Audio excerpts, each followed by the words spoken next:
By this video I explain you how to fix rear heating and cooling gas furnaces. Problem furnaces is when it has options heating after heating is finished and should be go off.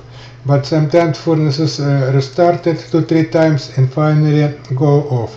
Problem is control board.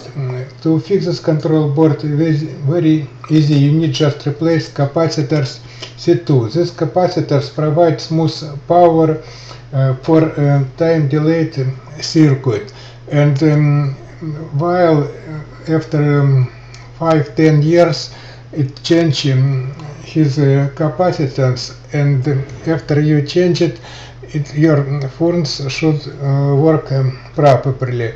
Value capacitance is 100 microfarad and 50 volts. Actually, you can replace these capacitors with another one that has more microfarad, but at least 35 volts should be. So after you replace these capacitors, your furnace should start work properly. Alright, good luck, bye.